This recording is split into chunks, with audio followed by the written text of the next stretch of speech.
Marcus, welcome to the show. Shan, it's wonderful to be here.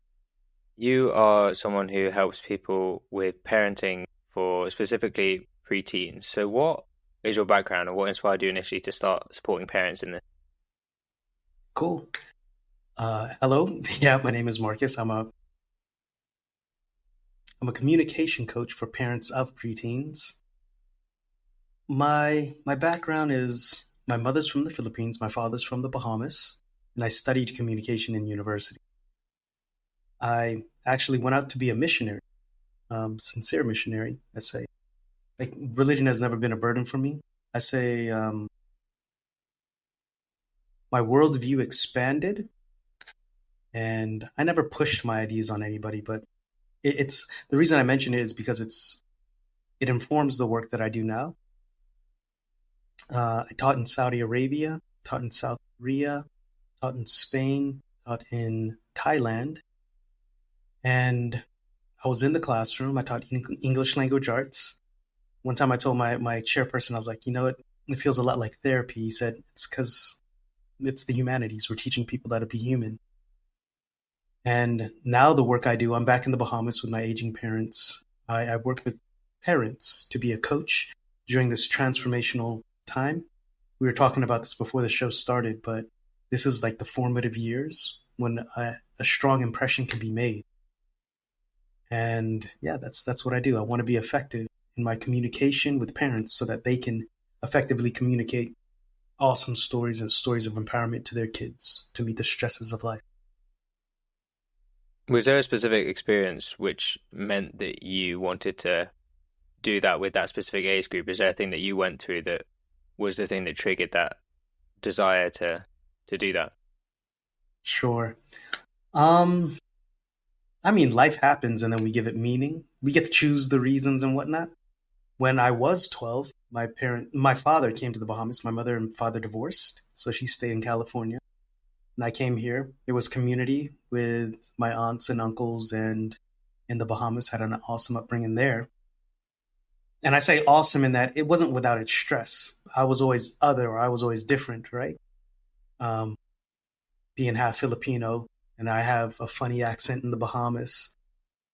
And then, let me see, when I was in Korea, or when I was in Saudi Arabia, again, I'm still always the other, still navigating that, as this podcast is called, The Making of the Man, figuring out my identity, not figuring out, but knowing who I was. And then when I started teaching in international schools, uh, understanding the overlap of story. All of this is just a story. You're the protagonist of your story, Isha.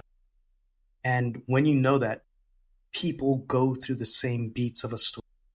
You're facing conflict. The story is going to ask you, who are you? People are going to have an opinion about who you are. Then they don't know your full life experience. You're also trying to figure out the internal world of who am I? And then learning how to be accepting of that, as well as pushing off the pieces that aren't serving your self well-being. So you say, what was the inciting incident? I can look back at many things and be like, oh yeah, this is what it is that started me on this path. But I think there's a good question. I think what keeps me on this path is my future self, knowing that this is the work that I've been called. So whatever started me here, yeah, what's keeping me here is future Marcus. And also my students here. They wrote this book. Actually, so, so let me tell you a quick story. My fifth graders, it's called the Goodbye Book. When I was leaving, they surrounded me and they handed me this book. And I was like, this is awesome. And I was on stage. And Penny, she said, turn to the last page, turn to the last page. And this is what it says. You can't see it, it's blurred out, but it says, you of all people deserve a happy ending. And when I was on the stage, I thought about it. Because we used to talk about stories and everything. I thought about it and I said, what does that mean? And I didn't doubt it. I was just like, yeah, no, I deserve what I work for. But I said, how do you get a happy ending? And then a voice just said in my head, it said, you write it. And that broke me down. And then, so I dropped and I started getting choked up. And then Penny goes, you crying? And it was just a circle of fifth graders hugging me, dude. And I was just like, I'm not sure I could handle that. That would be like cuteness overload. You just like be quite overwhelming, I can imagine. It, it was overwhelming in that, yeah, it was a lot of emotions. I can't say overwhelming because I mean I handled it, but it was a lot of emotions of just like, yeah, I'm leaving them, and they were in a story. The mentor says, "Take this; it will help you along." Right? That's what our parents, our teachers, our mentors do. And right then, those kids were being a teacher to me, and they were like, "Hey, take this; it'll help you along." I was like, "Yeah, this." So there you go. Absolutely. The one thing I would say, which is my cynical mind coming in a little bit, You're is British, I just expect it. exactly, yeah, no, it's just happy endings as an idea.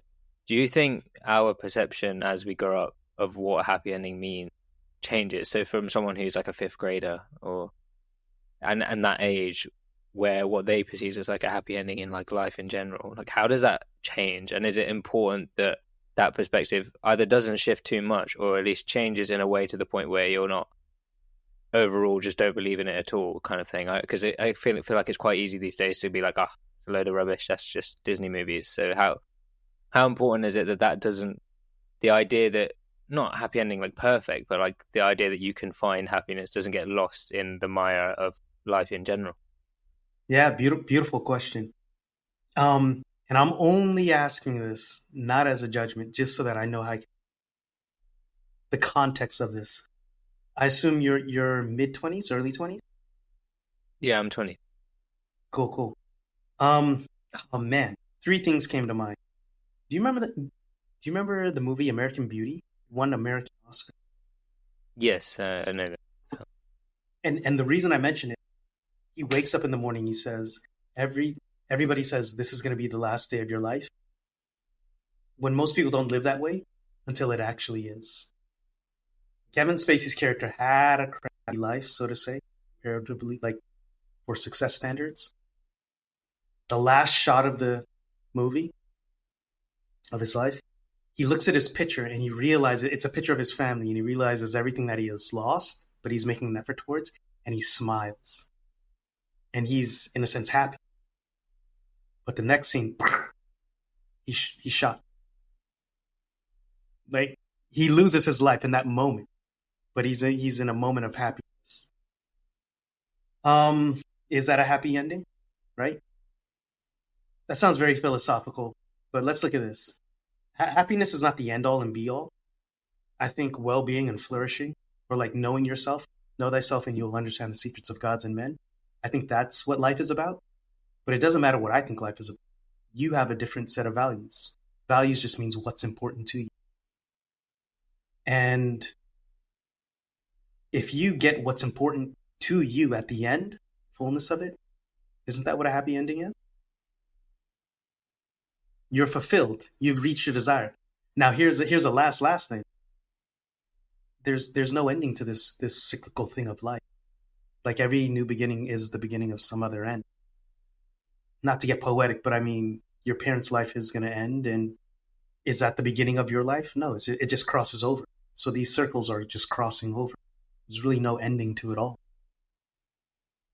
Yeah, exactly. I was just thinking because obviously I just think our perception as we age of happiness changes. I feel like the things that used to make us happy before when we were much younger, maybe it's just because we were more less aware of everything else around us, or maybe it's just because we had like purer mind sense that as we maybe not purer but like more innocent mind, but in a sense that we could our perception of what happiness is kind of shift. And I was wondering like what at what point in our lives, I guess, because considering you do a lot to do with preteens, is that like a key period in which we like form our true values and our identity to do with what, for example, makes us happy or what makes us disappointed and things like that?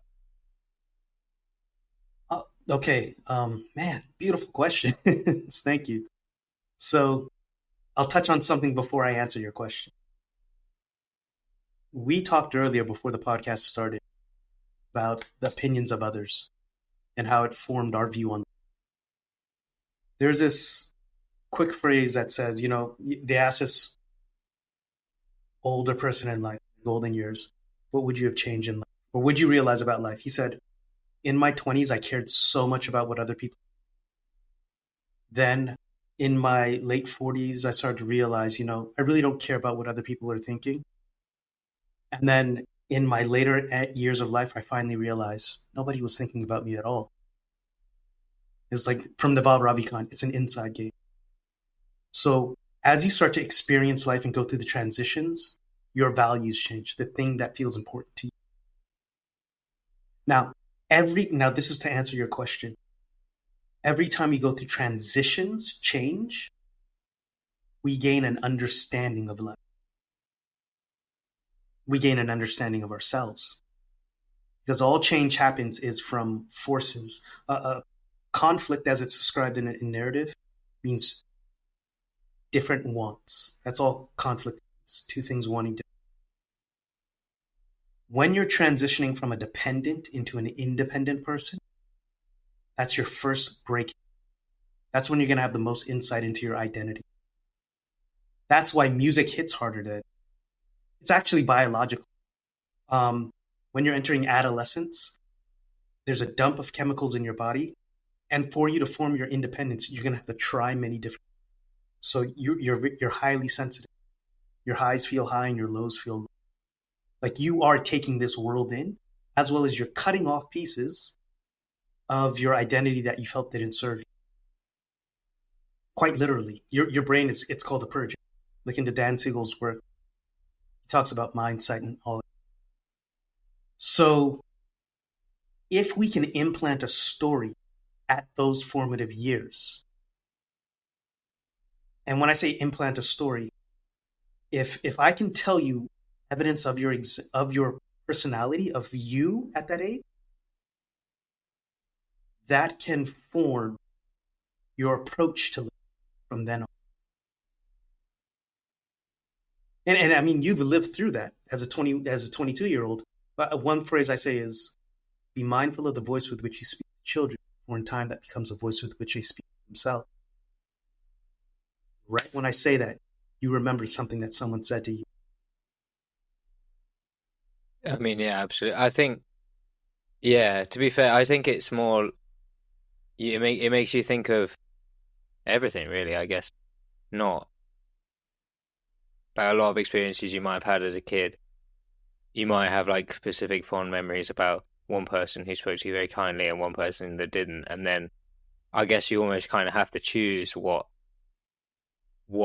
role you adopt in yourselves. Like, do you believe the person who's talking well of you, or do you believe the person who's talking bad of you? And as a kid, I guess it's easier in a sense to just listen to whichever voice is speaking the loudest rather than one that speaks to you the most. Um, yes, and here's an interesting thing about advertising. The voice that speaks most oftentimes wins. There were a lot of people in Nazi Germany who didn't agree with Hitler, but Hitler with Goebbels knew that if I put a radio in everybody's house and every day I get on the radio, I can influence the way that they. And that's why some people, they just didn't go against the Nazi, but they didn't necessarily agree with it. But then it came in. My point being, yeah, you remember, do you know that old fable about which wolf are you feeding more? There are two wolves. And which one are you going to feed more? My whole thing is, I want you to have that awesome experience on the inside so that even when you're out of my presence, that internal voice is saying, oh yeah, this is who Ishan. Oh yeah, this is how I'm. So that when you leave my presence, that voice is speaking to you. Yeah, exactly. I feel like there's often times and place where as a parent you could feel like you feel like you need to say something that might necessarily be cutting or something like that, because that's how you would speak to like an adult who's already ready to hear those kind of things. And you might in that moment like lose your rag and like say something you shouldn't have, because at the time it'd be like, oh, I would say that to my brother, or I'd say that to my husband or my wife or whatever. So, and then you say it to a kid, and then something that an adult could brush off, I guess, is something that would stick in the mind of a child a lot more so that they actually believe it, especially if you have a bad habit of speaking to other people in your life like that, and then you end up reflecting that onto your kids, it can lead to bad self-talk and things like that. You know, this is a very nuanced way of thinking, but that's going to happen regardless. And you teach the kid. It's easier. Well,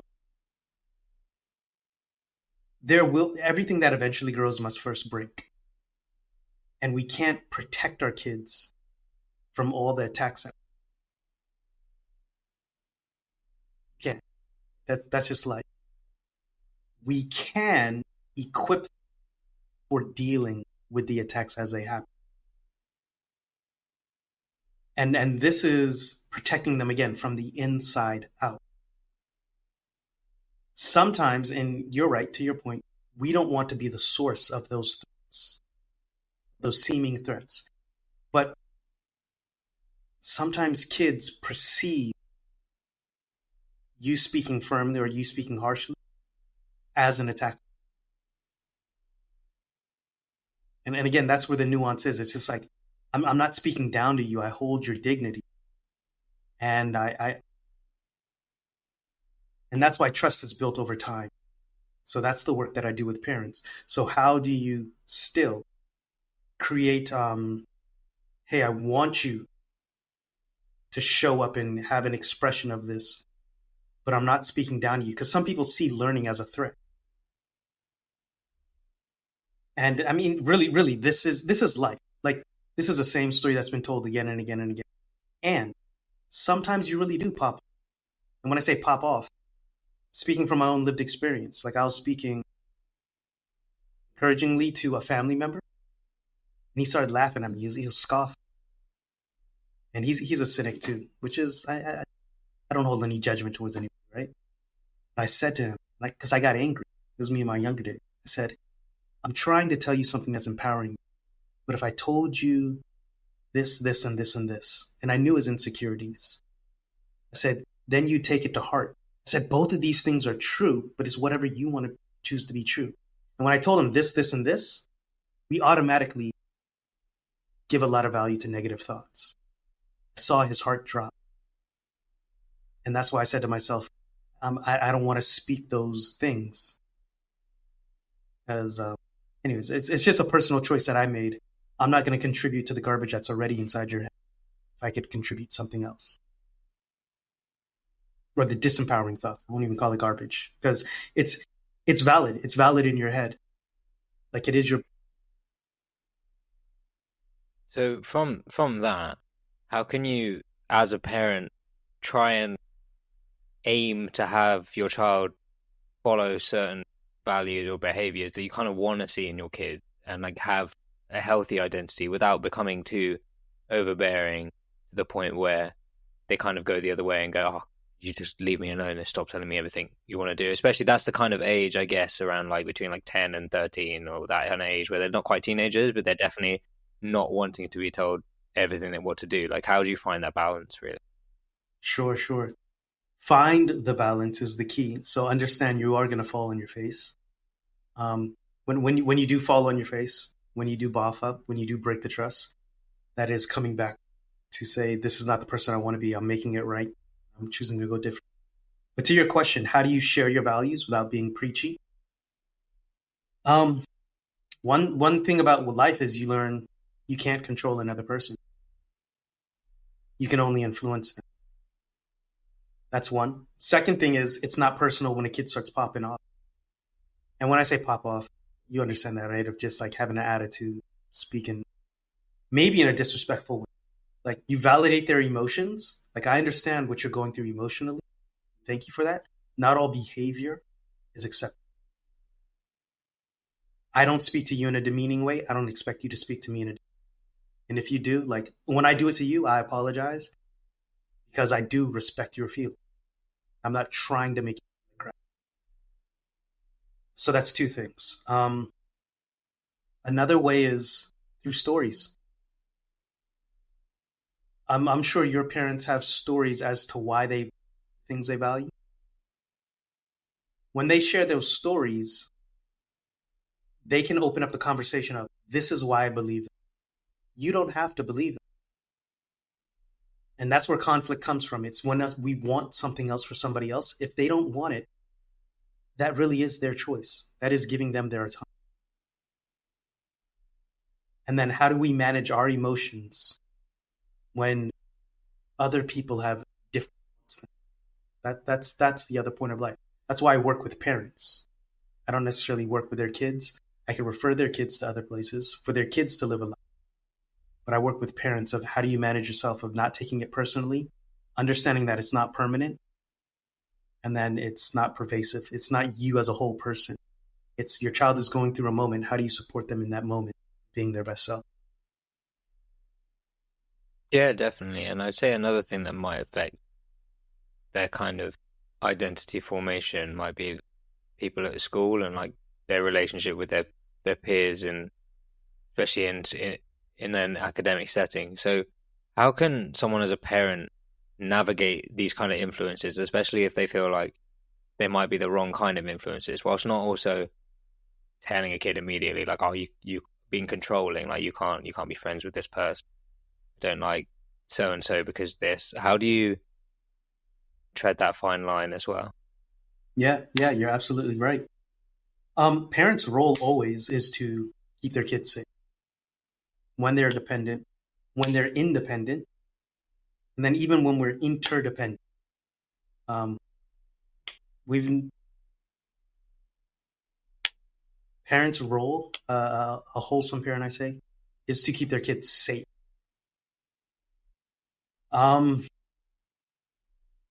Now that's where a lot of tension rises or contention rises in teenage years when you're like, well, this person isn't necessarily for my like harming me, or this thing, excuse me, social media your kid might think is not harming. But the way I do it with work, um, you actually as a parent have a head start. Like you have an influence before these things start coming to their life. Two, naturally, they're going to want to explore other viewpoints, other perspectives. That's what adolescence is about. Unfortunately, with the advent of social media, they're doing it with advertisers and people who are paid a lot of money to hijack their attention and hijack their belief system. And that's a whole different thing that I deal with. But as these other influences come into their lives, do you have a plan or a game plan on how to open up conversation? Walk with them inside their mind in a non-judgmental way. That's why kids shut down. That's why they close down, because it's just like, you don't understand me. You're not trying to understand me. So why would I take advice from you? So how is it that you can formulate your communication so that it's curious about understanding you? I don't have advice to give you. I do have a different perspective. And all I'm asking is that we meet at this time regularly to have opening up who we really are, because I'm here for your well-being. I'm here building that rapport with trust.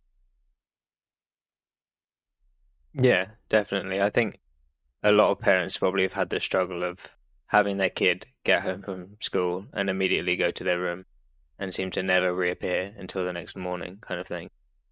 But how can you go from, say, someone who has that kind of problem where they don't really interact with their kid at all because they think too cool for that, or whatever kind of belief system they have at that age, where they're like, oh, I don't, mum and dad don't tell me what to do, or mum and dad are like, I don't tell them really anything. How do you transition from that to having that more open dialogue in a way that someone that age will not feel like it's too intrusive? Sure. Yeah. Um, you're saying how do you transition to that from the kid's perspective or from the parent's perspective, or how would I help a parent do that? I guess Because I from have a an idea. parent's perspective, I'd Okay. say. Yeah. Kids shut down because they feel threatened by you, or they feel attacked, or they feel like you don't get them, and then you're trying to judge, telling them what to do. They're not meeting expectations, And so I do have a framework, the show up framework. One, you have to, it starts with a strong identity with the parent, knowing who they are, acting from a place of well being, and then actually communicating that to the kid, starting with a strong. I'm affirming this identity of. Two is hold space for collaboration and critical thinking. Kids often think, what's wrong with me? And because the parent is communicating what's wrong. When there's a problem, how do we communicate? There's a problem here. You're not the problem. Let's work together to figure out the solution. It's a whole different conversation. Opening up space for the conversation to make it very tactile, what you asked. We're going to agree upon a small amount of time that regularly coming together to talk about something you're interested in as a.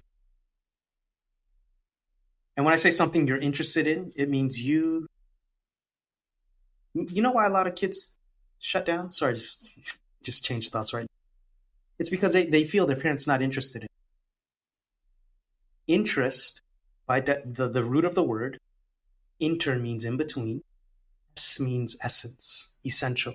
It's where we get the verb is to be. In between your being. I can speak back to my own lived experience. A lot of times when I didn't listen to my father, didn't care about people who were trying to give me advice, or people who knew more about me, it's because I didn't feel as if they were actually interested in me. So how can you speak to my well-being if you don't even know me? That makes sense, right? So how does the parent orchestrate a space where it's just like, hey, I'm going to show up in this time regularly, letting you know I'm interested in it. It happens over time. Trust happens over time. And I'm not here to actually tell you how you're wrong, but I'm here to understand you and share a different perspective. It's learning on both sides. I feel like a lot of parents act like, my kid is just, they're just unruly or they won't listen or things like that. And I feel like there needs to be work on both sides. It obviously is the kid needs to have an understanding of why it's important that their parents are doing these things. But I also feel like a fair few parents lack the understanding that they need to like meet their kid halfway in that kind of sense. I would even go beyond that. Like, this is the thing about being a parent and working for people who you really want the best for, but they don't understand. And hopefully, this podcast is called Making the Man. If and when you're in the position to serve people who don't necessarily see how you're serving them, you'll remember this podcast. The point is, you set the tone for that interaction. So I hear you say meet them halfway. Kid doesn't communicate fairly. A kid is very self-centered. A kid is seeing who's the antagonist, not necessarily villain or enemy, but they feel as if you're against them. So with all that stuff stacked against you, I'm trying to support you as a parent to let you understand. Look, you can still say, I want to make space for you in understanding you. I want you to express your autonomy. You're saying this as a parent to a kid. Yet, I have the last say. Like, I make the final decision. And until you want to be a leader to have that responsibility, this is how it's going to be. And you start loosening that bit by bit as they grow older. And eventually you can let. Is there anything specific about social media and children's interactions online that you've noticed have significantly impacted how a kid's identity form, and how can a parent approach that in like a tactful way that they make sure that it doesn't affect them too much in that way, or maybe not too much, but in a way that might not be ideal for the kid? Yeah, I've noticed it, and there's a book called The Anxious Generation. It's blowing up right now. Um, and the reason I laugh is because you've noticed it anecdotally inside your own life.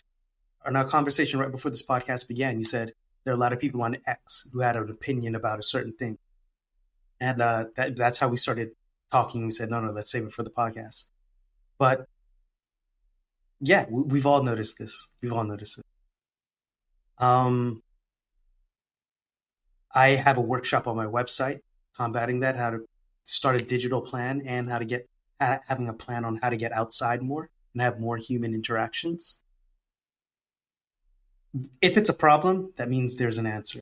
That's the whole idea of a problem by definition. And what the problem really is, to your question of forming an identity, we are the stories we tell ourselves. That's what you said. That's not what you said, but that's what I said based on what you were presenting. Kids, with the advent of social media since 2012, have been forming their identities on the backside of screens and likes and challenges where you say other people in the world are just like this and responding to it. So you're getting your value system actually from there. The thing is, when the screen closes, when the screen is turned off, the question is still, who am I? If you don't know who you are, you won't be able to deal with the stressors of life. And there are three main stressors of life. Just maintaining, living, because growth happens. And then the things that come out of the blue that you weren't expecting, the problems that stress you there. And then the stress of expansion. In order to expand, in order to be greater, you have to push back against what it is. But if there's nothing in here to push back, that's why you fold easy. That's why people have anxiety. It's anticipated stress. That's not necessarily there yet. Is there something you can do? Yeah, there is something. Is there a problem? There is a problem. Did I satisfy the question? Yeah, absolutely. I think it's just a case of not a lot of people don't know how to approach this thing because I feel like a lot of parents might try and go like teetotal and be like, oh, you can't have social media ever or something like that. And that doesn't really work because the kid just gets really annoyed and it's like, oh, but all my friends, etc., etc. But then there's like the other side where you don't want them to get all their validation off their social media website because that's obviously incredibly damaging. So I guess, is there anything specific that a parent can do to help manage those influences and develop a healthy digital identity? So have it so that they can do it, but in a more healthy way. Sure. Two things come to mind.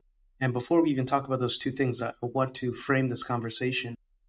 When cigarettes came out, they were advertised on cartoons. And they were advertised by doctors saying, this is what you do. And even up into the 70s, they still had a smoking section in the airplane. Like at the back of the airplane, you could smoke in the airplane and people would go to the front. We know what secondhand smoke does now.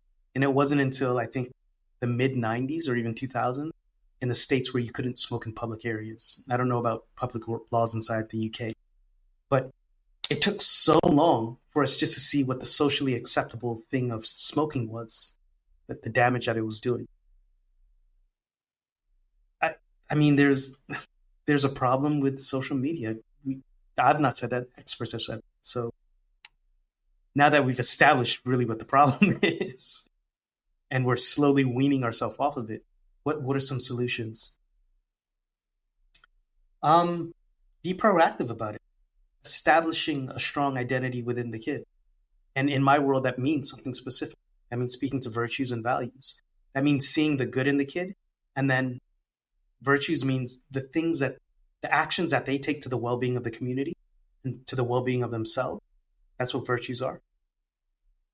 Like giving them examples and evidence of it inside their own life so they can have that voice in their head of, oh yeah, I am. That is a person.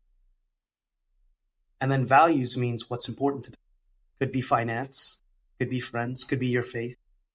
Like if that's what's important to your kid, that's how you enter their interests. Kids are interested in themselves, but you're using that story that they already have inside themselves to build an awesomer story. That's how you can push them away and say, be independent. That's one way to be active about it. Another way, if you're on the defensive, is in the States, they just started no social media until 8th grade, or off your phones at school until so on. Have rules and regulations. That's it, in a word. The way we win games is by knowing the rules and playing by the rules. Now, you get to choose what the rules are. I want them to be self-directed rules. Self-regulation. Teaching a kid how to self-regulate is one of the answers to it. I think a lot of people, they are too overbearing to the point where the kid doesn't learn to ever actually do it themselves. So they just say, do whatever the parents say just because that's what the parents are saying, no other reason. There's no critical thinking. I mean, mind you, and I want to say this to any parent listening, it is a balancing act, just as you've said. Like every kid is different. And even if you have more than one kid, do you have siblings? I'm just wondering. Yeah, I have one younger brother. Okay. So even if you have more than one kid, each of those kids you have to respond to differently. Principles are the same, but you have to turn the dials a little bit differently because different kids have different needs, and it's not easy. Well, let me say it's not easy. It's effort. Easy or difficult just comes down to the attitude you bring, and sometimes it's hard to have a good attitude, but you can dial it the way you move and sleep. But parenting is a whole new level, man. Yeah. Relating more to men specifically, are there a lot of specific problems that you find dads encounter more when it comes to parenting that you think should be highlighted, should be things that people should be aware of? Two come to mind hearing your question. So I call it paternal energy. There's maternal energy that holds you close and says you're safe, you're seen, you're secure. There's paternal energy that pushes you away. And it should say, you're safe, you're seen, you're secure, and it's with you, that's inside you, and I support you in all. Oftentimes, paternal energy just pushes away, and it doesn't necessarily support you, or it doesn't know how to express. And what happens is we see it with gray divorces. We're noticing a lot of people in their older years, they're divorcing. The kids are gravitating to the mother, just leaving the father out there just to, I mean, the kids don't care about the father because the father didn't express care when they were young. There's a way to still support your child while letting them be independent and expressing your care for them so that the relationship still lasts. Like life is about relationships, and some men just haven't been educated or they don't know how to, or just the skills of how to form a relationship how to form a relationship with your kids while also creating that distance with your kid for them to independent. And when I say that distance, that's healthy for them because when they have that internal tension, that tension actually is what builds their ability to do hard things, be resilient.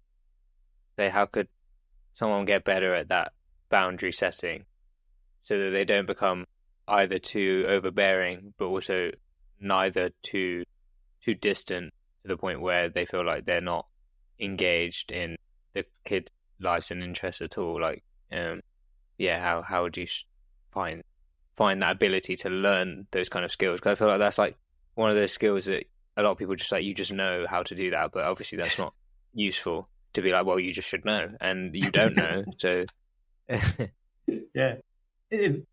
By definition of skill, if it is a skill, that means you can. People who are charismatic, maybe there are some people who are natural at it, but it is a skill. Charisma is a skill, and you can learn elements of it. The skill of having a healthy relationship while cultivating character inside a person. The show up framework, I feel, does that, and that is my framework course that I take people through. But it's you being a trustworthy present parent. So you're modeling that for your kid. So your kid can know, oh yeah, this is how it's done. And then as a parent, you're saying, I'm supporting you in being that, in doing that. And as you support them, the eventual stage they reach is interdependence. That's where the kid says, yeah, I can take care of myself and I choose to take care of you. Just as the parent, this is what a parent was doing. I can take care of myself, but I choose to take care of the kid. Um, it takes time. I think you're asking for the day-to-day tactic of it, which I don't know if this answer will satisfy you, but it's you being your best self while allowing other people to be their best selves as they express themselves. And there are going to be bumps and bruises. There are going to be things that you don't agree with, but how do I still hold your dignity and I still want your well-being? I still show up for you while rubbing each other. Yeah, absolutely. Are there any like specific experiences whilst you've been working that you've found with a dad or any dads really that you've had to help people overcome that you could describe for us? Um, I don't know if you watch this one. My own father, yeah, in the sense of it's something in nonviolent communication where we speak about needs and wants. So we have needs for human connection, and it's us knowing our needs and expressing those needs. Oftentimes, as men and as fathers, we don't like to express our needs because it makes us feel needy. Um, as men, as my father and myself, I'm trying to create an environment, a culture of, hey, explore your needs and express your needs. Here's the thing though, the other person is not obligated to meet your needs. They can tell you no, they can tell you, hey, I can't do that for you. And it doesn't mean you lose any dignity or you're any worth less. It just means you have to figure out a new way to meet your needs. They're not trying to reject you. They're just saying they can't do that for you. And that's a nuanced thing to understand, especially with the older generation, boomers and Gen Xers. It's like they didn't have those type of conversations when they were growing up. So they don't know how to express their needs of connection, of relationships. And oftentimes they don't express it because they don't want to feel rejected.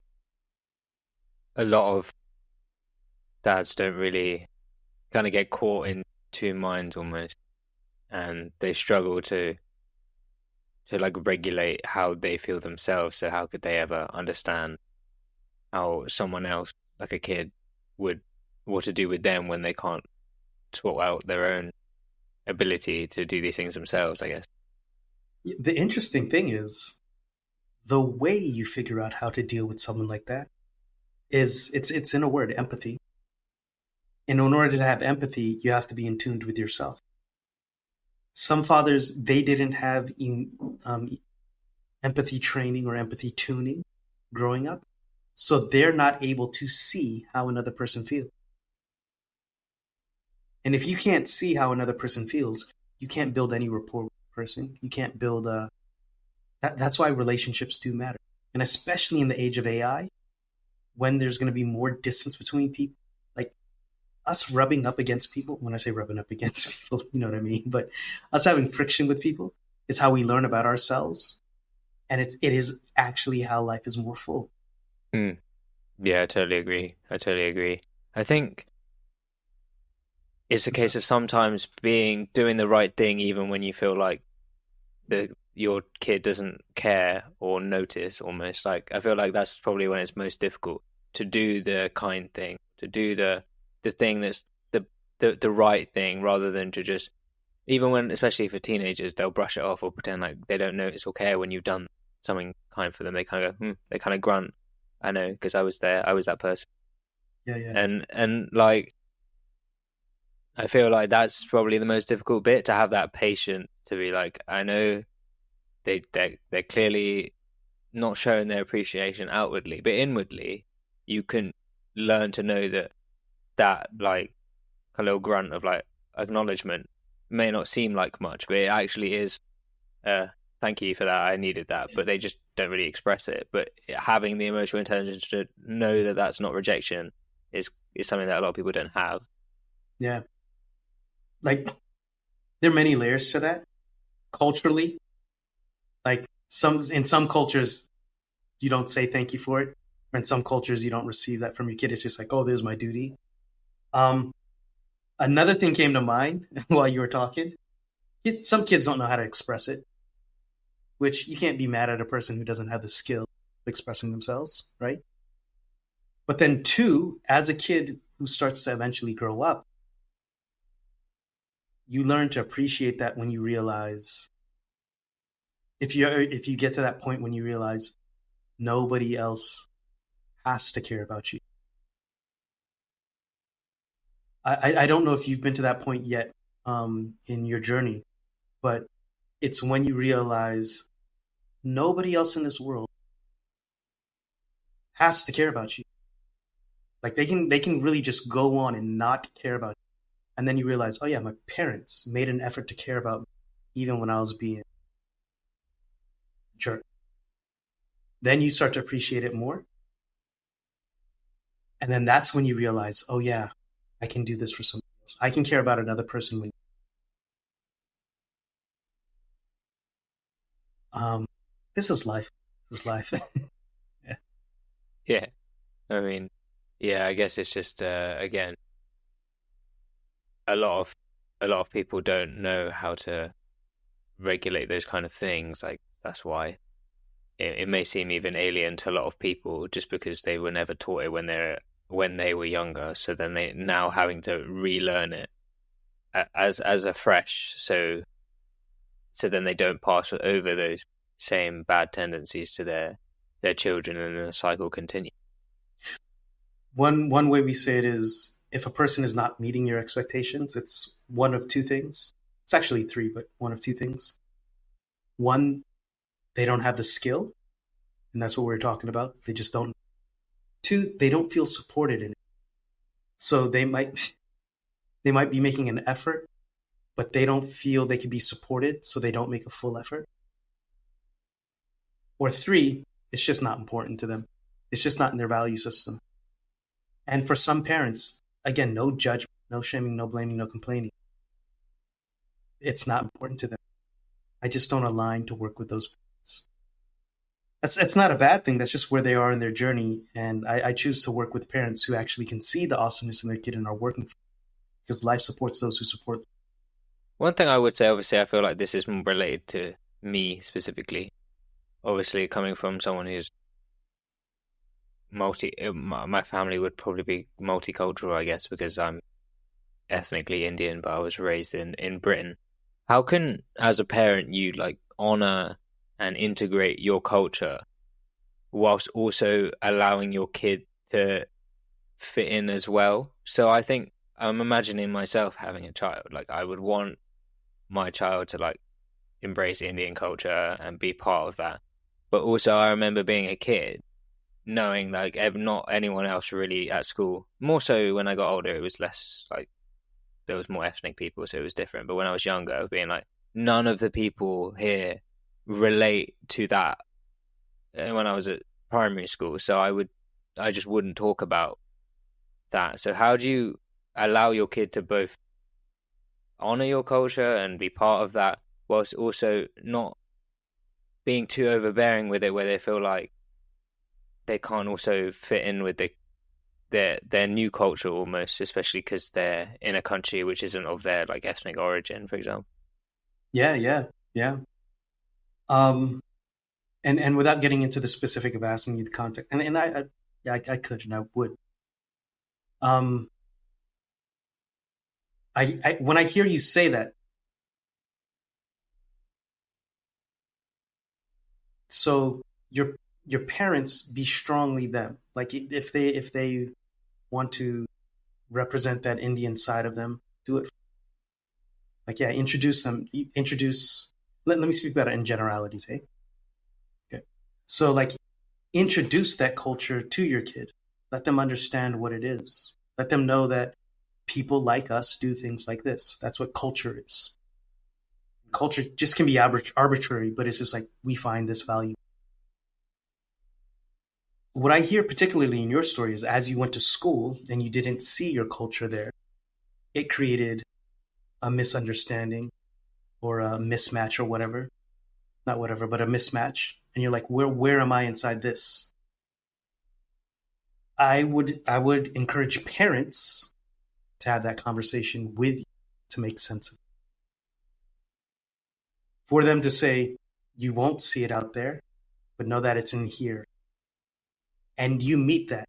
And then you're going to start finding people who are like you. Maybe they're not around you right now, but you're going to start finding people who grew up with this Indian culture in a British context, but didn't see it around them.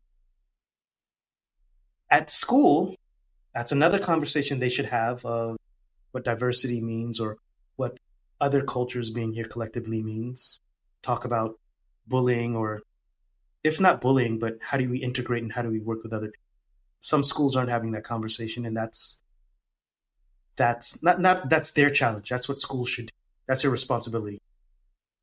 The responsibility of a parent is to say, to help you process that as a kid, to walk with you in your thoughts to make sense of it. Because right now, as a kid, you're making stories inside your head that you're not getting to process. And those stories are going to stick, right? That's what I would share with a parent of how to help your kid process being themselves, especially in settings where they aren't seen. Yeah, I think you can often end up having both cultures and then eventually feeling like you're neither, if you know what I mean. Yeah, it can make or break you, because for me particularly, it it helped. Another thing you find with a lot of multicultural kids, they're very comfortable being by themselves because constantly you feel as if you're misunderstood when you go home to talk to your parents or when you go to school to talk to these kids. But here's the thing, right, Sean? Misunderstanding is a human experience. Everybody feels they're misunderstood. And that's why some people retreat into the crowd just so that they don't have to explain themselves. But is that a life lived? I don't think so. Definitely, definitely. I think one thing I'd ask specifically is just to round things off is what words of encouragement or advice would you give to parents or specifically dads who feel overwhelmed or unsure about their role during the development of their kid's life, especially if they're unsure exactly where they place currently in their kid's life in the modern day, I guess. Yeah. Every news cycle is a moment to begin again. We talk about the New Year's resolution, but then we talk about a new month or a new day. Every breath, every moment is a moment to start again. And the reason I say it like that is because trust is built over time. And when we say that when trust is broken, it will happen. That's when you come back to repair it. Of saying, hey, this is not the person I want to be. I'm making a change, I'm making a difference. And this is how I choose to be going forward. It's a marathon. It's the long game. And that's the advice I would give to a father who's not sure in the development of their kid. As best as you can, communicate to that kid how you want to show up in their life, and then start showing up like some. I know I said a lot, so just communicate how you want to show up, and then start being that, because we become by being. Speaking to the kids, some parents just aren't interested, or they don't know how to communicate that interest. Do not spend your life trying to get from them something they don't. You can get other things from them, but don't ask them to give you something that they themselves don't know how to. You have to meet your own needs. So meet those needs other places and still respect them in their parenthood and what they. Def Definitely. I mean, Marcus, been an incredible guest for the show, and I feel like I could talk to you for hours. But if people want to find more of you, where should they find you?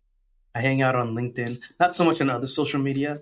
I will start dripping out to them as I build my team, but I'm on LinkedIn right now, marcushiggs.com. You could search for me, or the website, marcushiggs.com. I have some workshops coming up, and I'll post them. Amazing, man. You've been so interesting to talk to you. Thank you very much for coming on the show. It's been a pleasure, Dishan. I wish you all the best on this podcast. Yeah, man.